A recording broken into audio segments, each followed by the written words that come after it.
Hello everyone, welcome to my channel. तो चलिए आज के अपने सेशन को स्टार्ट करते हैं, जो कि हम लोग डे बाय डे इसको कंप्लीट कर रहे हैं। हम लोग क्लास 9 का ज्योग्राफी पढ़ रहे हैं और उसमें चैप्टर नंबर 4 है।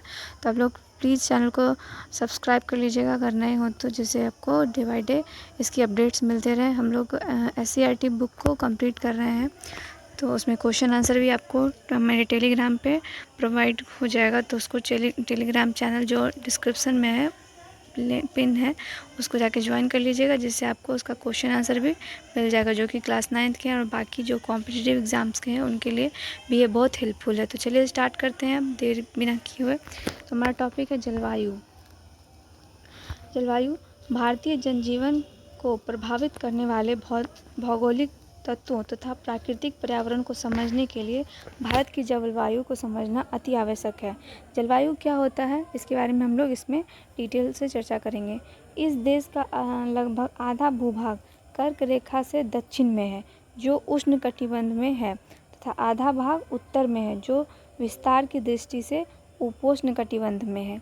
उत्तरी सीमा पर महान हिमालय तथा दक्षिणी पूर्वी व दक्षिण पश्चिमी सीमा पर हिंद महासागर, अरब सागर तथा बंगाल की खाड़ी की उपस्थिति ने यहाँ की जलवायु को काफ़ी प्रभावित कर रखा है। जैसा कि हम लोग जानते हैं कि समुद्र तट का होने की वजह से कुछ राज्यों की जलवायु अलग होती है और समुद्र तट से दूर होने के कारण कुछ राज्यों की जलवायु अलग होती है, तो इससे प्रभावित होती है। देश की विशालता एवं उसकी स्थिति ने यहाँ जलवायु संबंधी विभिन्नताएं पैदा कर दी है।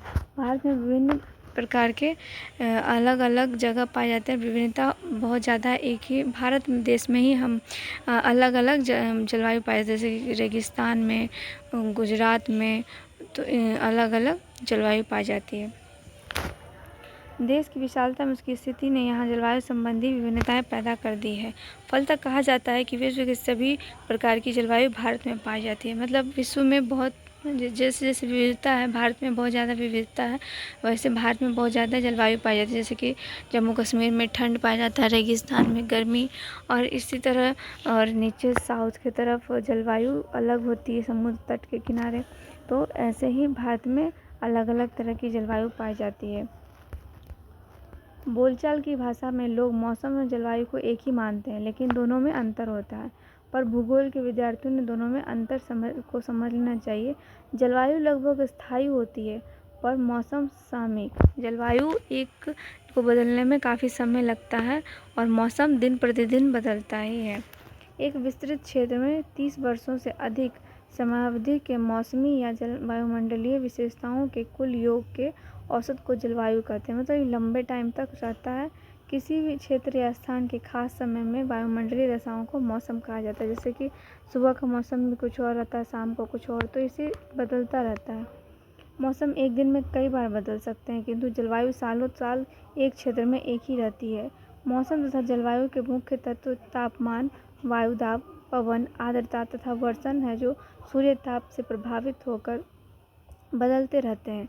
ये लगभग बदलता रहता है। साल के कुछ महीनों में वायुमंडलीय अवस्था एक समान रहती है, जैसे गर्म या ठंडा, हवादार या शांत, आकाश बादलों से घिरा या साफ तथा शुष्क या आर्द्र आदि। इन महीनों के औसत वायुमंडलीय दशाओं के आधार पर वर्ष को ग्रीष्म, शीत या वर्षा ऋतु में विभक्त कर अध्ययन किया जाता है। हमारे देश में मौसमी जलवायु पाई जाती है। भारत में कैसी जलवायु पाई जाती है? मौसमी। मानसून शब्द की उत्पत्ति अरब भाषा के मौसिन शब्द से हुई है। मौसम शब्द की उत्पत्ति अरब भाषा के मौसिन शब्द से हुई है और इसका अर्थ क्या होता है? मौसम या ऋतु। धीरे धीरे मानसून शब्द का प्रयोग उन हवाओं के लिए किया जाने लगा जो ग्रीष्म काल में जल से थल की ओर एवं शीतकाल में थल से जल की ओर चला करती है। बाद में इसका नाम परिवर्तन इसका मतलब बदल गया। एशिया में इस प्रकार की हवाओं से प्रभावित क्षेत्र को मानसून एशिया का नाम दिया गया, जिसमें अपना देश भारत का मुख्य स्थान है। मानसून एशिया में भारत की मानसूनी जलवायु में एकता के साथ स्पष्ट प्रादेशिक विविधता भी है। राजस्थान के बाड़मेर इलाके में जून के किसी दिन का तापमान 48 से 50 डिग्री सेंटीग्रेड होता है। उसी दिन कश्मीर के पहलगाम या गुलमर्ग का तापमान 20 डिग्री से कम रहता है। यानी कि एक ही देश में इतना ज़्यादा अंतर होता है। यहाँ तक कि गुलमर्ग के उत्तर में गुलमर्ग का तापमान 0 डिग्री से भी कम रहता है। इस समय जून यानी कि सारा उत्तर भारत गर्म एवं शुष्क हवाओं के चपेट में रहता है, जबकि असम में इतनी वर्षा होती है कि ब्रह्मपुत्र नदी में भयंकर बाढ़ आने लगती है। भारत में समुद्र तटीय क्षेत्र में तापमान सम एवं स्थल के मध्य में विषम पाया जाता है। ये सभी दैनिक विभिन्नताएं हैं। ये विभिन्नताएं वार्षिक दृष्टि से भी दिखाई देती है। दिसंबर की रात में कारगिल जैसे स्थानों में न्यूनतम तापमान -40 डिग्री सेंटीग्रेड तक हो जाता है। जून माह में तिरुवनंतपुरम या चेन्नई में तापमान 25 डिग्री से 30 डिग्री सेंटीग्रेड तक होता है। उसी समय पश्चिमी राजस्थान में यह 50 डिग्री सेंटीग्रेड तक चला जाता है। वर्षा की दृष्टि से मौसिनराम में औसत वर्षा 1180 सेंटीमीटर होती है, जबकि जैसलमेर में 12 सेंटीमीटर से भी अधिक नहीं होती है। अक्टूबर-नवंबर में दक्षिण भारत के पूर्वी भाग में लौटती मानसून से अच्छी वर्षा होती है, जबकि उत्तर भारत के शीतोष्ण चक्रवात से वर्षा होती है। दिसंबर-जनवरी में कश्मीर के किसान ठंड से कांपते होते हैं। उसी समय केरल तट के मोपला स्थानीय जनजाति होती है, केवल एक लुंगी पहनकर खुले बदन धान की खेती करता मिलता है। उत्तर भारत में वर्षा की मात्रा पूर्व से पश्चिम में घटती जाती है, जिससे लोगों के भोजन, वस्त्र एवं आवास में भिन्नता पाई जाती है। जलवायु को नियंत्रित करने वाले कारकों का एक शब्द लैंडफॉर्म्स का प्रयोग किया जाता है, जो जलवायु को भी प्रभावित करता है। जलवायु को नियंत्रित करने वाले कारक कौन कौन से हैं? लैंडफॉर्म्स से देखेंगे एल से लैटिट्यूड,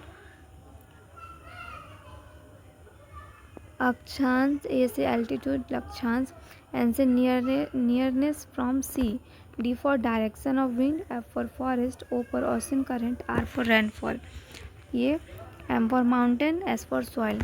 सौर विकिरण के सीधा या तिरछा होने पर सौर ऊर्जा की मात्रा में अंतर हो जाता है।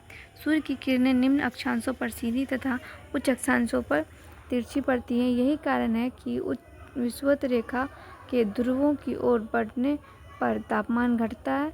जैसे जैसे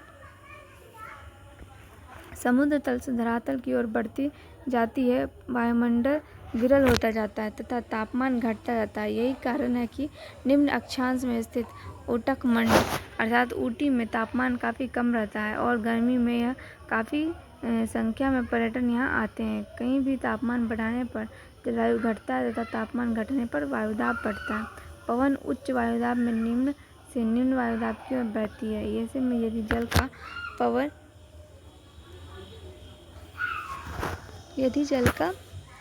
यदि जल भाग से पवन आते हैं तो उसमें पर्याप्त नमी होती है, जिससे वर्षा होती है, किंतु स्थल मार्ग से आने वाले पवन शुष्क होते हैं। जलवायु को समुद्र निश्चित रूप से प्रभावित करता है। जल देर से गर्म एवं देर से ठंडे होते हैं, अतः समुद्र तटीय भाग जाड़े में ज़्यादा ठंड नहीं होते और गर्मी में ज़्यादा गर्म नहीं होते। आज तक इतना ही, इसके आगे हम लोग नेक्स्ट डे करेंगे। चैनल को सब्सक्राइब कर लीजिएगा, वीडियो को लाइक कर लीजिएगा और ज़्यादा से ज़्यादा शेयर करिएगा। Thank you.